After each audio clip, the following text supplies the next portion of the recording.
지난번에도 베드로전서를 보았는데요. 먼저 베드로전서가 어떤 책이었는지 짧게 기억해보고 들어가도록 하겠습니다.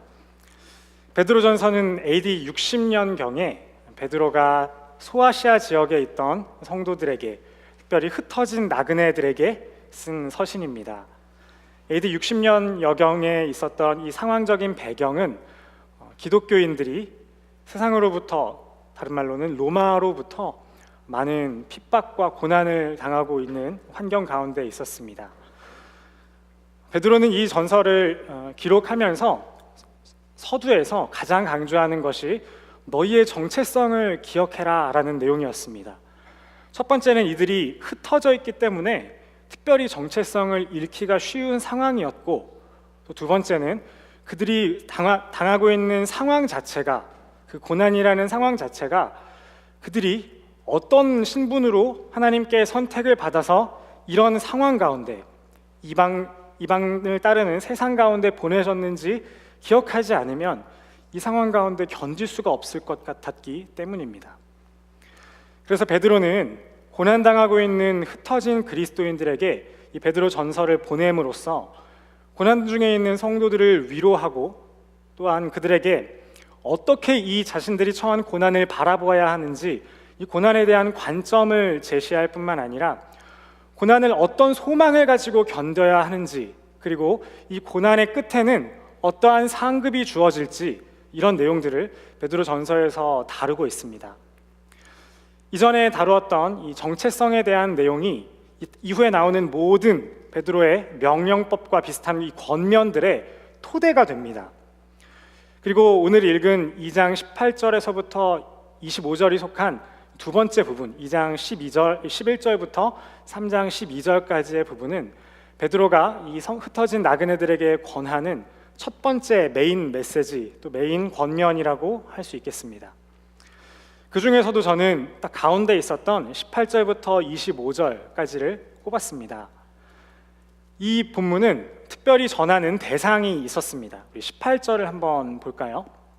18절을 보면 종들이여 라고 이야기를 합니다. 그렇습니다. 이 본문은 특별히 흩어진 많은 나그네들 중에서도 종들에게 쓰였던 서신입니다. 부분입니다. 그러면 종들에게 뭐라고 하는지 조금만 보겠습니다. 종들이여, 여러분은 모든 일에 두려워함으로 주인에게 복종하십시오. 그런데 선하고 너그러운 사람들뿐 아니라 까다로운 사람들에게도 그렇게 하십시오 라고 이야기하고 있습니다. 여러분, 이 서신이 쓰이고 있던 당시에는 종이라는 문화가 당연하게 여겨지던 시대였습니다. 물론 이들이 사회적으로 가장 낮은 지위를 차지하고 있던 신분이었죠. 그런데 이들에게 베드로가 권면하는 것은 여러분들은 주인들에게 복종하십시오 라는 권면입니다. 그럼 사실 이런 베드로의 권면은 오늘날을 살아가는 그리스도인들에게 물음표를 찍게 하는 내용이기도 합니다. 베드로는 지금 노예제도를 찬성하는 것인가? 과연 베드로가 이 종들에게, 힘들어하는 종들에게 할 수 있는 권면이 그저 여러분 주인에게 순종하십시오 이 말뿐이란 말인가? 라는 이런 좀 억울한 내용을 동병상련과 같이 이렇게 느낄 수도 있을 것 같습니다. 그런데 베드로의 권면은 우리가 일반적으로 생각하는 것보다 조금 더 들어갑니다.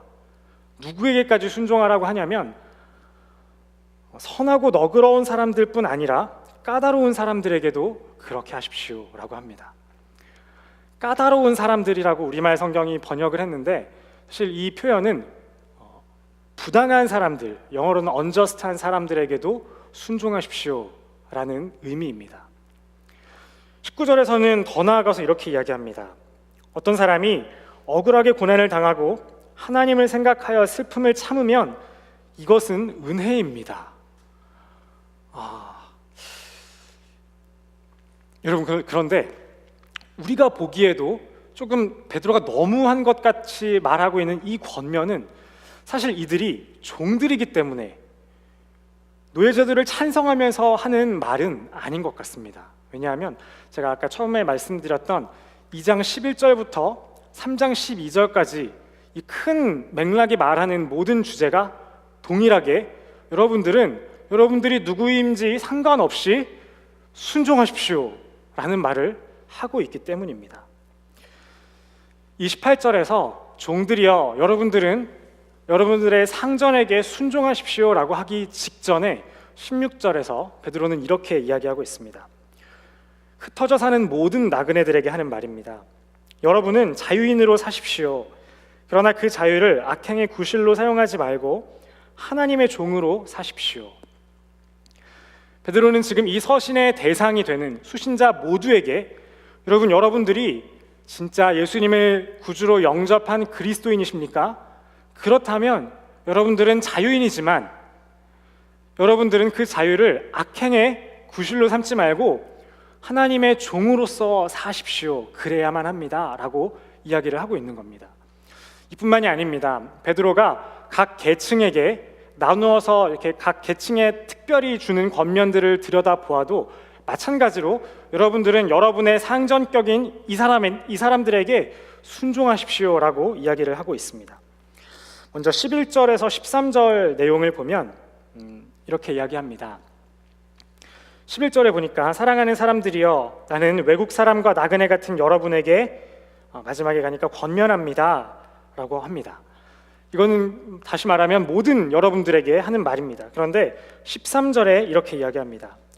주를 위해 사람의 모든 제도에 순복하십시오. 모든 사람들에게 이렇게 이야기를 했습니다. 더 나아가서 3장 1절에서는 이렇게 아내들에게 이야기합니다. 아내들이여 이와 같이 자기 남편에게 복종하십시오. 이와 같이가 우리가 오늘 읽었던 본문 2장 18절에서 25절 이 종들에게 했던 이 권면과 같이 아내들이여 여러분도 자기 남편에게 복종하십시오 라고 말합니다. 그리고 3장 8절에서 9절에 보면 다시 한번 이 마지막 부분의 권면에서 모든 그리스도인들에게 똑같이 이렇게 이야기합니다. 마지막으로 여러분은 모두 악을 악으로 갚거나 욕을 욕으로 갚지 말고 도리어 축복하십시오 라고 이렇게 이야기하고 있습니다. 여기까지 보면 베드로는 지금 모든 그리스도인들이라면 이렇게 자기에게 주어진 상전에게, 물론 지금은 남편이 아내들의 이 상전이 아니지만 이 당시의 이 문화적인 배경 가운데 그렇게 우리가 받아들이면 좋겠습니다. 그리스도인들이라면 모든 왕들에게, 상전들에게, 총독들에게, 남편에게, 또 주인들에게 순종하십시오. 이것이 베드로가 이 당시에 흩어져 사는 나그네들에게 하고자 하는 권면의 핵심이었던 겁니다. 그러므로 우리들 또한 이 권면을 베드로가 우리를 향해 하는 권면으로 받아들이기에 부족함이 없습니다. 우리가 만약 지난주에 우리가 나누었던 베드로전서 2장 9절 10절에서 우리는 하나님의 택하신 백성이요 왕같은 제사장이요 거룩한 나라요 하나님의 소유된 백성임을 우리가 고백한다면 이 명령, 이 권면 또한 우리를 향한 권면으로 받아들여야 한다라는 것입니다. 그런데 여기에서 우리는 그럼 우리가 순종해야 하고 우리가 복종해야 하는 대상이 누구이냐, 이것을 잘 생각해서 이 말씀들을 들어야 하겠습니다. 그렇게 하기 위해서 우리 21절까지 한 번만 더 읽어보도록 하겠습니다. 베드로가 18절, 19절에서 했던 권면에서 조금 더 진전해서 이렇게까지 이야기를 합니다. 여러분은 이것을 위해 부르심을 받았습니다. 네. 이것이 무엇입니까? 18절, 19절, 20절의 내용입니다. 18절, 19절, 20절의 내용은 종들이여 여러분은 부당한 사람들이 여러분을 부당하게 대하더라도 순종하십시오. 그래 놓고선 여러분은 이것을 위해서 부르심을 받았습니다. 여러분 잘못 생각하면 이것을 듣고 있는 수신자들은 굉장히 뚜껑이 열릴 수도 있는 상황입니다. 뭐야, 나보고 지금 이렇게 살라고 내가 부름을 받았다고? 여러분, 그리고 우리는 동일하게 받아야 합니다. 뭐야, 이 당시의 종들뿐만 아니라 우리 2019년을 살아가는 우리 그리스도인들 또한 겨우 이렇게 살라고 부르심을 받았다고? 네, 이렇게 살라고 우리는 부르심을 받았습니다. 성경 곳곳을 보아도 베드로뿐만이 아니라 많은 성경의 저자들이 우리가 이렇게 살라고 부르심을 받았다고 이야기하는 것을 우리는 부정할 수가 없습니다. 그러나 이렇게 해석할 수는 있을 것 같습니다. 하나님은 궁극적으로 우리를 왜 부르셨는가? 하나님이 궁극적으로 우리를 부르신 이유를 찾아보자면 결국에는 영원히 고난받지 않게 하시려고 부르셨습니다. 이게 진짜 하나님이 우리를 부르신 목적일 겁니다. 그렇죠? 하나님은 요한계시록 21장을 통해서 우리에게 다시는 눈물도 없고 애통하는 것도 없고 곡하는 것도 없고 아픈 것도 없는 곳으로 우리를 부르시겠다고 약속하셨습니다. 이것이 우리의 소망입니다. 이것을 위해서 우리 부름을 받은 우리이지만 이 땅을 살아가는 이 동안에 예수님이 다시 오시기 전까지는 우리는 적어도 이렇게 세상 가운데서 고난을 받으며 살라고 부름받은 것이 틀림이 없습니다. 마치 1세기의 종들이 주인이 선하고 너그럽든 아니면 부당하든 상관없이 순종해야 하는 것처럼 우리는 예수님이 오시기 전까지 세상이 우리를 어떻게 대하더라도 우리는 순종해야 하도록 부름을 받았다, 이 말입니다. 그 이유가 무엇이겠습니까? 그 이유는 하나님이 약해서가 아니라 세상이 약해서입니다. 디모데후서 3장 12절 13절에 보면 이번에는 바울이 디모데에게 이렇게 이야기를 합니다. 그리스도 예수 안에서 경건한 삶을 살고자 하는 사람들은 모두 핍박을 당할 것이다. 똑같이 말하죠. 경건하게 살고자 하는 모든 사람들이 핍박을 당할 거래요. 그런데 13절에서 그 이유를 이야기합니다. 왜 그러냐면 악한 사람들과 속이는 사람들은 더욱 악해져서 속이기도 하고 속기도 할 것이기 때문이다 라는 겁니다. 하나님이 뭐가 좀 속이 꼬이셔서 우리가 고난받는 것을 볼 때 즐거우시기 때문에 우리를 그렇게 부르신 것이 아니라 하나님은 우리에게 영원히 고난이 없는 곳으로 부르시기를 원하시는데 우리가 살아가고 있는 이 문화, 이 세상 자체가 악하기 때문에 우리를 속이기 때문에 우리를 조롱하기 때문에 우리는 이 땅을 살아가는 동안에 그 사람들 때문에 세상 때문에 고난을 당할 것이다 라는 이야기입니다. 빌립보서 1장 29절에서 바울이 또 이야기했습니다. 화면에는 안 나올 텐데 제가 읽어드리겠습니다. 여러분은 그리스도를 위해 살아야 할 책임, 곧 그분을 믿을 뿐 아니라 그분을 위해 고난도 받아야 할 책임을 받았습니다. 여러분, 우리말 성경에서는 책임이라고 번역을 했는데 사실 여기서는 어떻게 우리가 받아들일 수도 있냐면 특권을 받았습니다 라고 이야기를 합니다. 영어 성경은 privilege라고 이야기를 합니다. 뭐가 특권이라는 겁니까? 그리스도인들이 가지고 있는 특권 중에 하나가 복음대로 살도록 부르심을 받은 특권인데 그 복음대로 살도록 부르심을 받은 특권은 그리스도를 믿을 뿐만 아니라 그리스도를 위해서 고난을 받을 특권까지도 받았다라는 이야기입니다. 예수님도 동일하게 말씀을 하셨죠. 누구든지 나를 따르려거든 자기를 부인하고 자기 십자가를 지고 따라야 한다. 네, 이것이 우리의 숙명이고 운명이고, 나쁘게 얘기하면 이렇고 좋게 얘기하고 또 좀 이걸 우리가 은혜 안에서 받아들인다면 이것이 바로 우리의 특권입니다. 그럴 수 있는 이유는 이 고난이 잠시뿐이기 때문입니다. 베드로가 이 사실을 우리에게 계속해서 말하고 있습니다. 베드로전서 1장 6절에 보니까 그러므로 여러분은 이제 온갖 시험을 당해 잠시 근심하게 되었으나 오히려 크게 기뻐합니다. 여러분, 사실 이 서신의 대상자들인 베드로전서의 이 소아시아 지역 성도들은 이 사실을 이미 알고 있었던 것 같습니다. 이 고난이 잠시뿐이라는 것, 그래서 이들은 이미 크게 기뻐하고 있었습니다.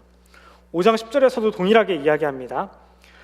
그리스도 예수 안에서 여러분을 그분의 영원한 영광 가운데로 부르신 분이 잠시 고난받는 여러분을 친히 온전하게 하시려고 굳건히 세우시고 강하게 하시고 견고하게 하실 것입니다. 베드로가 이제 이 이후에 있는 온전한 회복과 소망과 영광까지 보고 이 잠시에 있는 고난을 해석해서 이 수신자들에게 이야기를 해주고 있는 겁니다. 여러분, 그러면 이제 이게 우리를 부르신 이유라는 사실을 우리가 인정하고 나서 왜 우리는 이렇게 살아야 하는가? 왜 우리는 부당한 고난 가운데서도 순종하면서 바보같이 살아야 하는가? 그 이유에 주목해 보면 좋겠습니다. 다행히도 베드로가 그 이유를 우리에게 이어서 제시하고 있습니다. 21절입니다. 제가 읽겠습니다. 여러분은 이것을 위해 부르심을 받았습니다. 그리스도께서도 여러분을 위해 고난을 당하시고 여러분에게 본을 남겨주심으로 그분의 발자취를 따르게 하셨습니다. 아멘. 여러분, 여기서 이것을 위해 부르심을 받았습니다 하고 그리스도께서도 라고 넘어가는데, 원문을 보면 또 다른 번역본을 보아도 여기에 왜냐하면 이라는 사실이, 이 접속사가 들어가 있다는 사실을 보게 됩니다. 왜 그렇게 우리는 부름을 받았습니까? 왜냐하면 그리스도께서도 여러분을 위해 고난을 당하시고 여러분에게 본을 남겨주심으로 그분의 발자취를 따르게 하셨기 때문입니다 라고 우리는 읽을 수 있습니다. 우리도 이렇게 변명할 수 있고 또 이 당시의 수신자들도 베드로에게 이렇게 항변했을 수도 있을 것 같습니다. 베드로, 다른 방법은 없습니까? 우리가 함께 모여서 조금 이렇게 길드라도 만들고 그룹을 모아서 이 세상에 대하여, 이 로마에 대하여 이것이 부당하다고, 적어도 나의 주인이 부당하다고 어디 가서 이렇게 뭘 붙이고 우리가 시위하고 할 수는 없는 겁니까? 왜 우리는 그리스도인이라는 이유 하나만으로 부당한 상사에게도 주인에게도 순종해야만 하겠습니까? 라고 반문한다면 베드로가 이렇게 대답할 것입니다. 여러분, 그것은 그리스도인에게 합당한 방법이 아닙니다. 왜냐하면 그것은 그리스도의 방법이 아니셨기 때문입니다. 여러분이 그리스도인이십니까? 여러분이 만약 그리스도인이셔서 그리스도의 제자라면, 그리스도를 따르는 사람들이라면 여러분은 그리스도께서 부당한 고난에 대하여 어떻게 반응하셨는지 주목하셔야만 할 것입니다. 그것이 바로 하나님의 방법이요, 하나님이 이 세상의 부당한 것들, 죄로 가득한 것들을 엎으셨던 하나님의 방법입니다. 여러분도 하나님의 자녀라면, 그리스도의 제자라면 그리스도께서 어떻게 하셨는지 주목하시고 그분이 남기신 본, 그분의 발자취를 따르셔야만 할 것입니다. 베드로가 이렇게 대답하고 있는 겁니다. 여러분, 여기서 21절에 보면 본이라는 단어가 있습니다. 본, 영어로는 example이라고 주로 번역을 했는데요, 학자들은 이 본 그리고 example이라는 단어가 조금 이 원문이 가지고 있는 의미를 충분하게 살리지 못한 것 같다. 하지만 그들조차도 어떤 단어가 이 원문의 의미를 더 온전히 담아서 전달하고 있는지는 잘 모르겠다라고 이야기를 합니다. 조금 더 언어에 맞는 번역을 굳이 골라보자면 패턴을 남기셨다라고 받아들일 수도 있을 것 같습니다. 이 본은 어떤 어근을 가지고 있냐면, 우리가 부모님들이 아이들에게 글씨를 가르쳐 주려고 할 때 연하게 글씨를 미리 써놓지 않습니까? 그리고 그것을 아이들에게 넘겨주면서 야, 이것들을 따라 써봐, 그러면서 너가 글씨를 익혀봐 라고 할 때 넘겨주는 그 단어들, 그 동사들을 가리킬 때 이 본을 씁니다. 그 말인즉슨 그리스도가 먼저 사셨던 그 그리스도의 삶이 우리에게 마치 아이들이 글씨를 배우기 위하여 똑같이 따라 쓰곤 하는 이 글씨와 같은 본, 이 하나의 모델이 된다는 것입니다. 학자들이 이 example이라는 뜻, 이 본이라는 단어가 조금 부족한 것 같다라고 여기는 이유가 무엇이냐면, example이라고 할 때는 그저 우리가 할 수도 있고 안 할 수도 있는 여러 가지 예시가 있지 않습니까? 그 중에 그냥 우리가 하나 우리의 마음에 그냥 드는 대로 선택을 하는 그 정도의 이 삶의 방식이 아니라는 말입니다.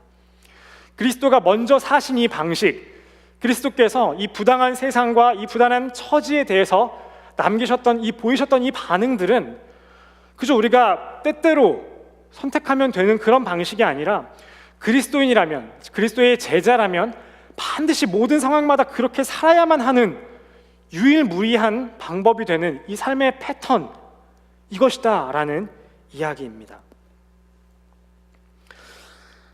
그렇기 때문에 베드로는 22절부터 25절까지 그리스도께서 세상의 부당한 상황에 대해서 어떻게 반응하셨는지 크게 두 가지로 나누어서 이야기를 해주고 있습니다. 특별히 이 이야기를 나눌 때 베드로는 이사야 53장의 내용들을 4구절이나 인용하면서 거의 그대로 인용하지만 조금씩 바꾸어서 22절부터 25절의 4절을 다시 한번 설명해 주고 있습니다. 여러분들 이사야 53장 잘 아시죠? 어떤 내용이십니까? 이사야 53장은 이스라엘이 바벨론의 포로로 잡혀갔다가 나중에는 곧 회복이 될 건데, 그리고 이스라엘뿐만이 아니라 나중에 이 그리스도인들을 포함한 이 모든 그리스도인들이 나중에 회복이 될 건데 어떻게 회복이 될 것인지를 이야기하고 있는 내용입니다.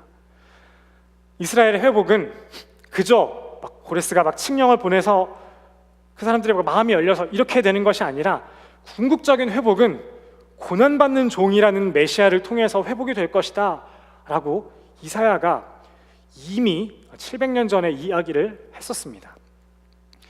고난받는 종, 여기서 그리스도, 이 메시아가 어떻게 표현이 되었었습니까? 종이었습니다. 종. 그렇기 때문에 베드로는 굳이 종들에게 이야기를 하고 있는 것 같습니다. 이 당시에 사람들 중에 종이 너무 대다수를 차지해서라기보다도 우리 모든 그리스도인들이 하나님의 종이기 때문에, 그리고 종들처럼 살아야하기 때문에, 그리고 그리스도께서도 종으로서 사셨기 때문에 종들아 이렇게 살아라 하면서 먼저 고난받는 종으로 사셨던 그리스도의 모습을 주목하는 것 같다는 이야기입니다. 그럼 베드로가 주목하고 있는 그리스도의 발자취는 어떤 모습이겠습니까? 크게 두 파트인데요. 첫 번째는 그리스도께서 이 부당한 세상에 대해서 어떻게 반응하셨는가 하는 내용이 22절, 23절 그리고 24절 앞까지 나와 있고, 또 24절과 25절은 그런 그리스도의 반응의 결과 어떻게 되었는가라는 이 결과를 이야기하고 있습니다. 먼저 그리스도는 어떻게 반응하셨는지를 이야기하는 22절부터 23절까지의 내용을 보겠습니다. 한번 같이 22절, 3절을 읽어보겠습니다. 시작. 그분은 죄를 지으신 일도 없고 그 입에는 거짓이 없었으며 그분은 모욕을 당하셨으나 모욕으로 갚지 않으셨고 고난을 당하셨으나 위협하지 않으셨고, 여기까지만 읽어보겠습니다. 요약하면 이렇습니다. 그리스도께서 고난을 당하신 것은 고난 당하실만 해서 죄를 지어서 당하신 것이 아니라 그분은 죄가 없으시고 거짓도 없으신데 모욕을 당하셨고, 특히 어떻게 모욕을 당하셨냐면 이사야 53장 12절에 보니까 죄인으로서 역임을 받으셨고, 죄인으로서 역임을 받으셨는데 굉장히 모욕을 받으셨는데 그 고난 가운데, 그 부당한 고난 가운데서도 이 모욕으로 갚지 않으셨고 이 고난을 당하셨으나 위협하지 않으셨습니다 라고 이야기를 하고 있습니다. 복음서에서는 그리스도를 이렇게 묘사하고 있습니다. 마가복음 14장 65절 제가 읽어보겠습니다. 어떤 사람들은 예수께 침을 뱉었습니다. 또 예수의 얼굴을 가리고 주먹으로 때리며 말했습니다. 누가 때렸는지 예언자처럼 맞춰보아라. 경비병들도 예수를 끌고 가 마구 때렸습니다. 얼굴을 가리고 주먹으로 때리고 누가 때렸는지 맞춰보아라. 완전히 왕따 당하는 사람에게 하는 행동 아닙니까? 예수님이 그런 고난과 모욕을 당하셨다라는 이야기입니다. 그런데 복음서가 이렇게 이야기합니다. 예수께서는 묵묵히 아무런 대답도 하지 않으셨습니다. 여러분, 이들의 이 판결이 얼마나 부당한 판결이었는지 복음서 기자는 여실히 드러냅니다. 예수님을 고발한 사람들끼리의 서로의 증언도 서로 일치하지 않았고, 또 이 중요한 재판을 맡았던 빌라도마저 도대체 이 사람에게 어떤 죄목이 있는지 나는 도무지 알지 못하고 찾지 못하겠노라 라고까지 이야기를 했지만, 그 모인 군중들의 여론에 떠밀려서 이 사람에게 명백한 죄가 있는 이 강도들을 사면하고 예수님을 십자가에 못 박는 이런 부당한 판결이 그 당시에 일어났던 겁니다. 예수님은 먼저 이렇게 부당한 고난을 당했음에도 불구하고 되갚지 않으셨습니다. 그럼 어떻게 하셨습니까? 이어서 말씀하십니다. 23절입니다. 대신 하나님께 맡기셨습니다. 우리말 성경은 자신을 하나님께 맡기셨다라고 이야기를 하는데, 언어를 보면 자신을 맡기셨다라는 이 목적어는 없습니다. 다시 말하면 무엇을 하나님께 맡기셨는지는 사실 베드로가 언급을 하고 있지 않습니다. 상식적으로 보면 자신을 맡기신 것이 맞겠지만 우리는 더 나아가서 이렇게까지도 해석을 할 수가 있을 겁니다. 이 고난당하고 있는 자신을 맡기셨을 뿐 아니라 지금 자신을 판단하고 있는, 부당하게 고난을 주고 있는 전 원수들까지도 하나님께 맡기셨고, 이 원수들과 자신 사이에 이 공의로운 재판까지도 하나님께 맡기셨을 것으로 우리는 당연하게도 생각할 수가 있겠습니다. 바울도 로마서에서 이렇게 이야기를 했죠. 12장 19절입니다. 사랑하는 형제들이여, 여러분이 스스로 원수를 갚지 말고 하나님의 진노하심에 맡기십시오.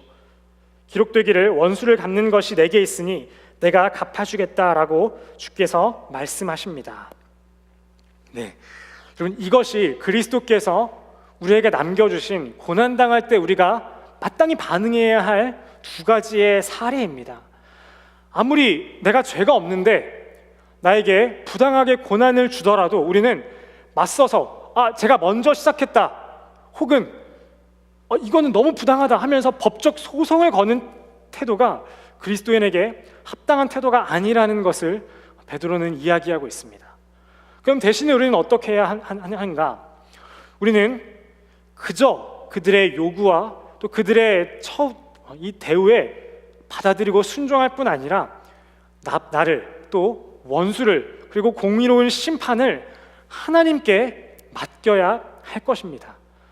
때로는 하나님께서 이 상황 가운데 개입하셔서 나와 저 원수 사이를 재판해 주실 것이고, 혹은 지금은 내가 바보처럼 당하고 넘어갈 수도 있지만 하나님께서는 분명히 최후에 공정하게 심판해 주실 것이고, 우리가 이전에 당했던 그 부당한 대우까지도 갚아주시기에 부족함이 없는 넉넉한 상급을 우리에게 허락하여 주실 것입니다.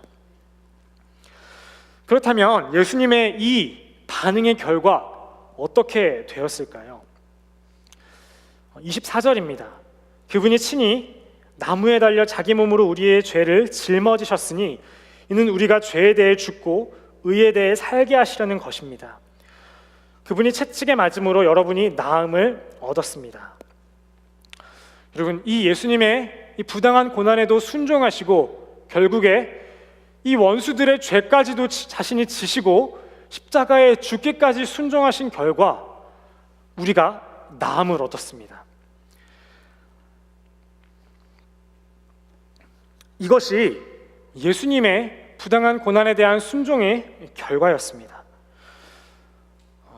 베드로전서 3장 18절에서도 이 이유를 더 명확하게 설명합니다.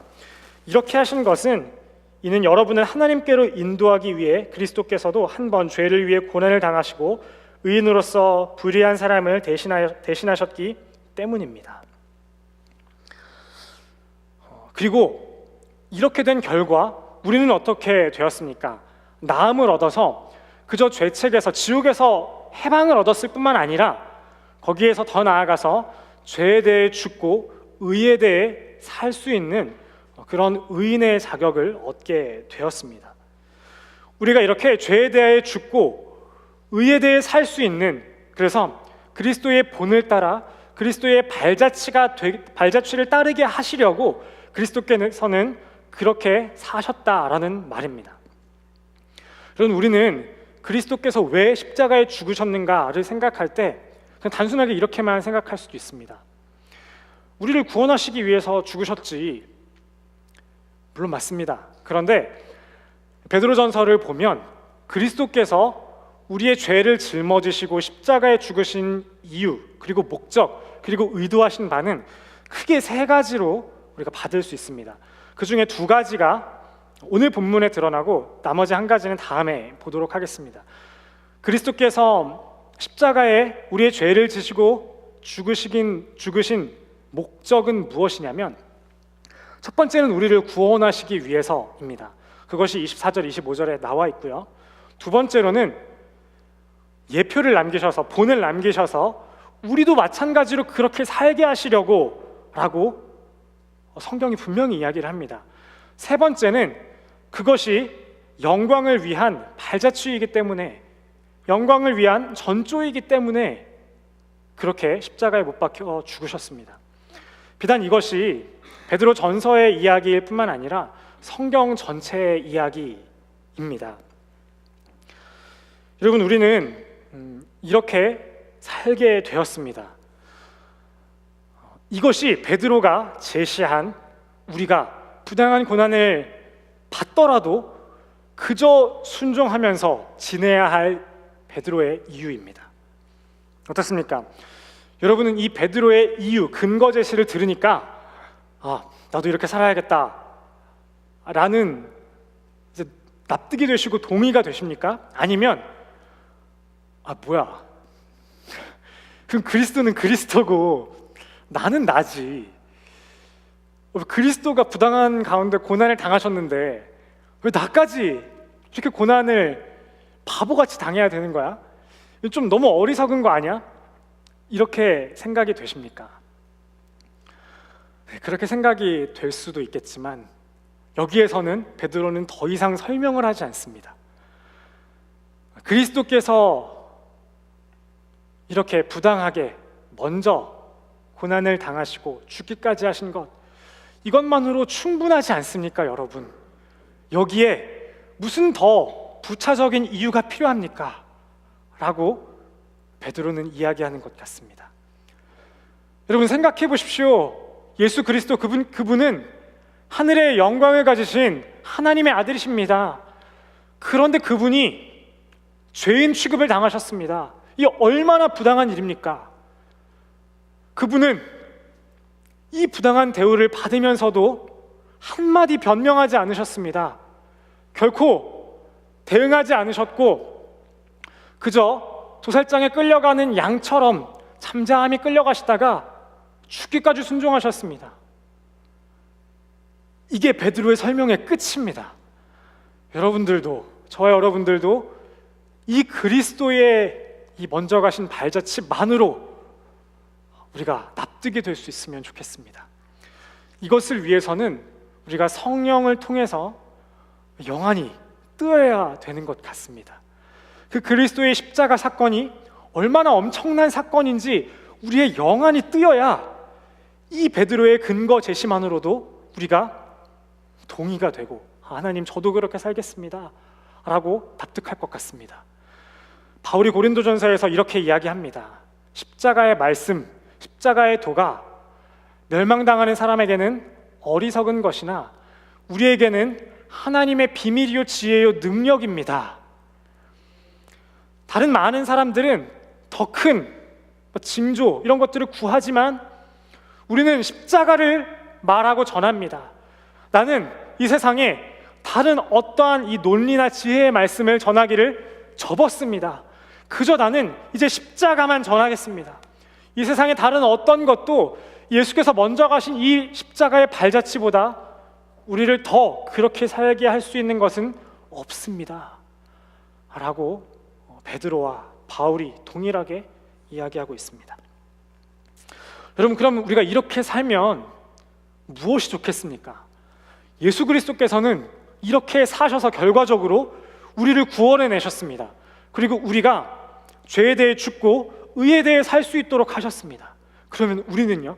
우리가 마치 예수 그리스도처럼 그렇게 바보처럼 바보같이 살아간다면 어떻게 되겠습니까?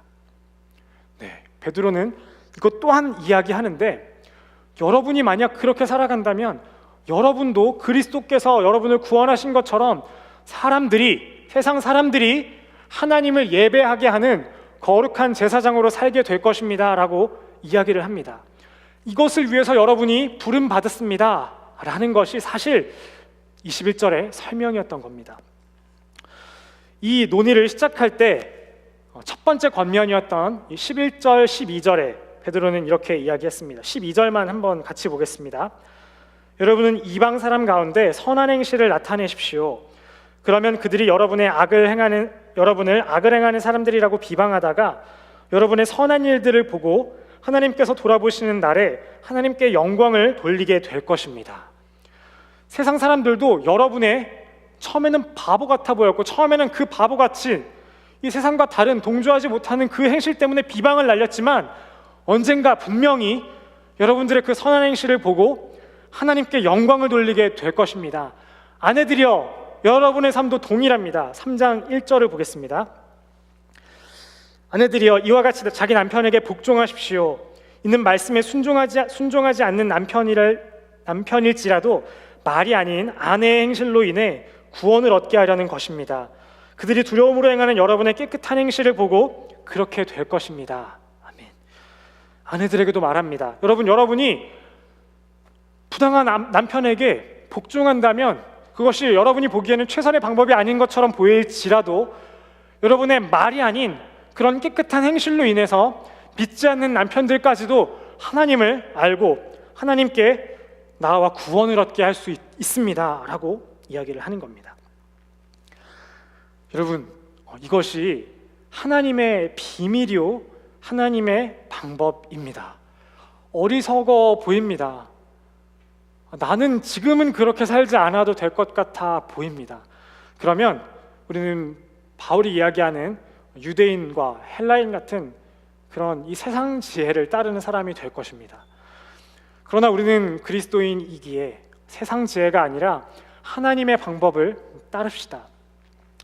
서울에 있었던 한 목사님의 일화만 짧게 이야기하고 말씀을 맺겠습니다. 서울에서 출판사를 운영하는 한 목사님이십니다. 그 출판사는 약 10년가량 출범한 지가 되었는데 지금까지 아직 자신의 건물을 갖지 못하고 건물에 세를 들어서 출판사를 운영하고 있었습니다. 그러다가 올해 4월 약 한 달 전쯤에 건물주로부터 갑작스러운 통보를 받게 됩니다. 건물 주인이 건물을 다른 분이 매입하게 되었으니 여러분은 이제 조만간 자리를 비워주십시오 라는 통보를 갑작스레 받은 겁니다. 그 출판사가 그 건물에 자리한 지는 약 2, 3년 되었습니다. 약 실평수 260평 정도 되는 건물에 갖가지 인테리어와 출판사와 아카데미에 필요한 모든 자재와 장비들을 잘 구축해 놓은 상태였습니다. 마치 이 건물에서 출판사가 수십 년이라도 계속해서 운영될 것처럼 이 출판사를 운영하시는 목사님은 생각하시고 그렇게 준비를 해왔던 겁니다.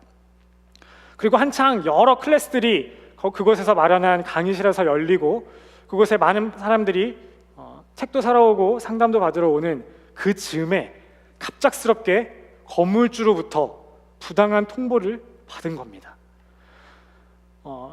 이 출판사에 드나드는 여러 사람들로부터 이 목사님은 이 상황에 대한 조언을 얻게 됩니다.